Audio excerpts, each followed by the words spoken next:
जी हां, रण 2024 जिसमें हम बात करेंगे 2024 लोकसभा चुनाव को लेकर के हो रही सुगबुगाहट और उससे जुड़ी हुई तमाम राजनीति की।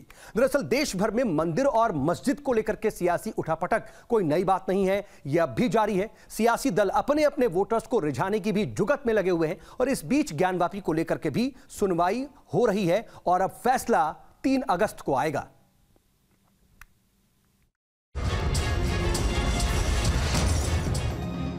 मंदिर मस्जिद की पॉलिटिकल पिक्चर, अयोध्या से लेकर ज्ञानवापी तक असर। देश में मंदिर मस्जिद की सियासत चरम पर है। सियासतदान अपने अपने हितों के लिए इनका इस्तेमाल करने से भी गुरेज नहीं कर रहे हैं। आपको बताएंगे मंदिर मस्जिद की पूरी पॉलिटिकल पिक्चर, लेकिन उससे पहले तस्वीरें देखिए इलाहाबाद हाई कोर्ट के बाहर की। इस भीड़ को इंतजार था ज्ञानवापी को लेकर आने वाले बड़े फैसले का। दरअसल एएसआई सर्वे पर रोक को लेकर कोर्ट का फैसला आना है, जो अब 3 अगस्त को सुनाया जाएगा। कोर्ट ने फिलहाल फैसला सुरक्षित रख लिया है। इसका सीधा मतलब यह है कि 3 अगस्त तक ज्ञानवापी सर्वे पर रोक जारी रहेगी। हालांकि कोर्ट में 2 ऐसी तस्वीरें पेश की गई जो आगे चलकर अहम भूमिका निभाने वाली हैं। ये तस्वीरें एएसआई ने ली थी। सारी बातें हमने कोर्ट के सामने रखी और जो कमीशन किसी भी स्टेज पे जारी हो सकता है, इसके लिए केस लॉज भी रिलाई किए। हमने एंड में ये बोला था कि इस समय ऑनरेबल कोर्ट को कमीशन जारी करना चाहिए और डिस्ट्रिक्ट कोर्ट के ऑर्डर में कोई इन्फॉर्मिटी नहीं, कोई गलती नहीं है। माननीय न्यायालय ने आज दोनों पक्षों को सुनने के बाद इस मामले में अपना फैसला सुरक्षित रखा है और फैसला 3 अगस्त को सुनाया जाएगा। एएसआई ने अपना एक डिटेल्ड एफिडेविट फाइल किया है। आर्कियोलॉजिकल सर्वे ऑफ इंडिया के एडिशनल डायरेक्टर भी आज कोर्ट में मौजूद थे। उन्होंने भी डिटेल्ड सर्वे एफिडेविट फाइल किया, जिसमें उन्होंने कहा है कि बिना स्ट्रक्चर को क्षति पहुंचाए हुए ये पूरी एक्सरसाइज कंडक्ट की जाएगी। फोटोग्राफ्स तो क्लियर है ना, उसमें प्रूफ क्या दिखाना है, वो दिख ही रहा है। जो सर्वे हुआ है वो सभी फोटोग्राफ एएसआई की जो एडवोकेट हैं, उन्होंने जो 21 के बाद जो 23 को जो सर्वे हुआ था वो फोटोग्राफ भी कोर्ट के सामने उन्होंने दिया है और प्रस्तुत किया है। और ऐसे में अब चीजें स्टेबलिश है। हमारी जो डिमांड थी वो हम उम्मीद करते हैं कि वो फुलफिल होंगे। ऐसा ही सर्वे होगा। फिलहाल जजमेंट रिजर्व रखा गया है। तो ज्ञानवापी पर अब 3 अगस्त को फैसला आएगा। वहीं जनवरी में अयोध्या के भव्य मंदिर में रामलला भी विराज जाएंगे। कोर्ट में तो ऐसे मामलों को लेकर जुराह चल ही रही है, लेकिन कोर्ट के बाहर भी तरह तरह के सियासी शिगुफे छोड़े जा रहे हैं। स्वामी प्रसाद मौर्य का नया एंगल। मंदिर मस्जिद से पहले थे बौद्ध मठ। इस बीच समाजवादी पार्टी के महासचिव स्वामी प्रसाद मौर्य ने ज्ञानवापी मामले में एक अलग ही एंगल निकाल दिया। मौर्य ने कहा कि मंदिर और मस्जिद से पहले वहां बौद्ध मठ था। उन्होंने यहां तक कह दिया कि देश के सभी हिंदू धार्मिक स्थानों पर बौद्ध मठ थे। विवाद अगर पैदा होगा तो विवाद कभी खत्म नहीं होता है। अगर मस्जिद के पहले कोई दावा करता कि ये हिंदू मंदिर था, तो हिंदू मंदिर के पहले वो क्या था, जांच वहां तक जाएगी। और बहुतायत जितने भी हिंदू तीर्थ स्थल बने हैं ऐतिहासिक साक्ष्य के आधार पर अगर तय में जाइएगा तो ये सभी कभी न कभी बौद्ध मठ रहे हैं। इधर एसपी सांसद एसपी हसन का कहना है कि जिस वक्त यह मस्जिद बनी थी 350 साल पहले, उस वक्त देश में शाहीन शाहियत थी। उस वक्त शहंशाह की जुबान ही संविधान हुआ करती थी। उन्होंने कहा कि मुसलमानों ने पहले भी बाबरी मस्जिद के फैसले को माना था। हम कोर्ट के फैसले का सम्मान करते हैं। देखिए, कोर्ट के अंदर ये कार्रवाई चल रही है और कोर्ट का हम सब लोग सम्मान करते हैं और हमें उम्मीद है कि अदालत से इंसाफ मिलेगा। इस वक्त ये मस्जिद बनी थी 350 साल पहले, उस वक्त शहंशाहियत थी देश के अंदर। शहंशाह की ज़बान संविधान होता था, इस वक्त संविधान नहीं था। अगर उस वक्त कोई ऐसा काम हुआ है जो संविधान बनने से पहले की बातें हैं, तो आखिर आप किस किस चीज़ को ठीक करने की कोशिश करेंगे। मुसलमानों ने पहले भी बाबरी मस्जिद के फैसले को माना था, जबकि वहाँ कोई मंदिर के सबूत नहीं थे, ये एएसआई ने कहा।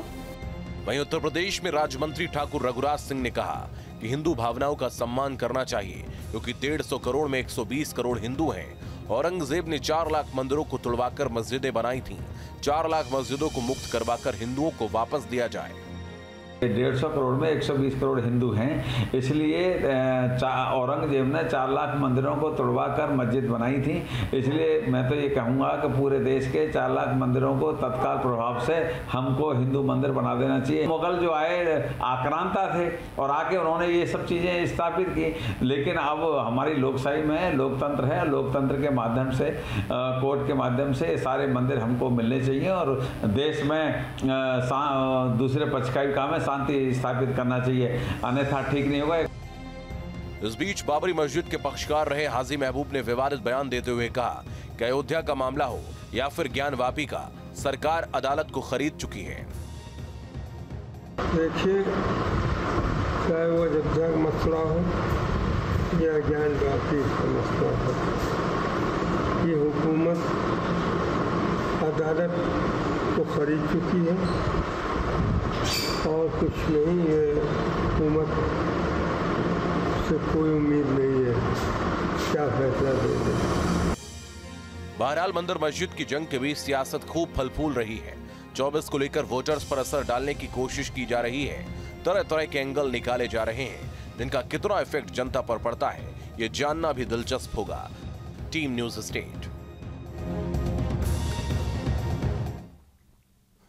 तो इन सब के बीच जरा 2024 के परिप्रेक्ष्य में मंदिर मस्जिद की जो पॉलिटिकल पिक्चर है उसे भी जरा समझ लीजिए और ग्राफिक्स के जरिए हम उसे आपको समझाने की कोशिश करते हैं। देश भर में मंदिर और मस्जिद की सियासत कोई नई बात नहीं है। स्वामी प्रसाद मौर्य ने एक नया एंगल निकाला था। मंदिर और मस्जिद से पहले बौद्ध मठ था, उन्होंने यह कह दिया था, लेकिन सभी हिंदू धार्मिक स्थानों पर बौद्ध मठ थे। यह स्वामी प्रसाद मौर्य का ताजा बयान इन सबको लेकर के है।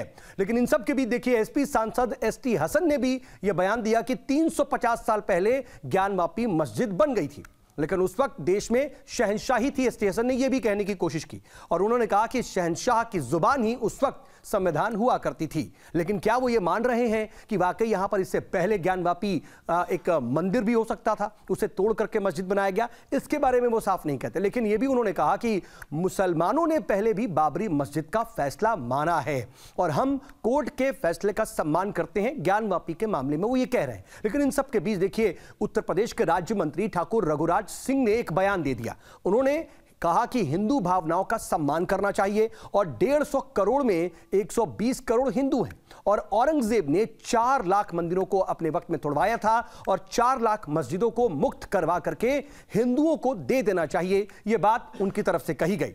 इधर बाबरी मस्जिद के पक्षकार रहे हाजी महबूब का भी एक बयान इन सब के बीच में सामने आया और उन्होंने क्या कहा, इस सरकार से हमें कोई उम्मीद नहीं है। उन्होंने कहा कि राम मंदिर को मस्जिद कह करके, उस वक्त उन्होंने जब अपना बयान दे रहे थे तो उस वक्त उन्होंने मस्जिद कह करके राम मंदिर को संबोधित किया।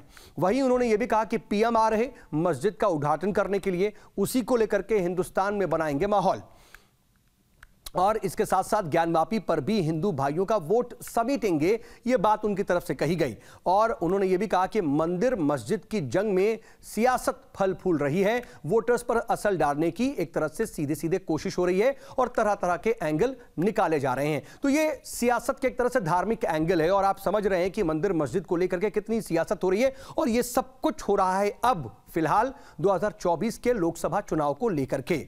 तो उत्तर प्रदेश में भी कई जगहों पर कई बार ऐसी बातें सामने आई हैं कि नाम बदल को लेकर के भी सियासत हुई है। धार्मिक एंगल को लेकर के भी क्या क्या स्थितियां रही हैं। सियासत का जो धार्मिक एंगल है, अब जरा उसको हम समझाने की कोशिश कर रहे हैं, क्योंकि उत्तर प्रदेश में कई जगहों के नाम बदले गए। इनमें बड़े शहर और रेलवे स्टेशन शामिल हैं। यूपी सरकार में बदले गए बड़े शहरों के नाम, इलाहाबाद का नाम बदल करके प्रयागराज किया गया, फैजाबाद का नाम बदल करके अयोध्या किया गया, कई रेलवे स्टेशनों के भी नाम बदले गए, यहां तक कि कई मोहल्लों तक के भी नाम बदले गए। मुगल सराय रेलवे स्टेशन का नाम बदला, पंडित दीनदयाल उपाध्याय जंक्शन इसे किया गया। झांसी रेलवे स्टेशन का नाम बदला गया, वीरांगना लक्ष्मीबाई रेलवे स्टेशन इसे रखा गया नाम। सबसे पहले मुगल सराय जंक्शन का नाम बदला गया था।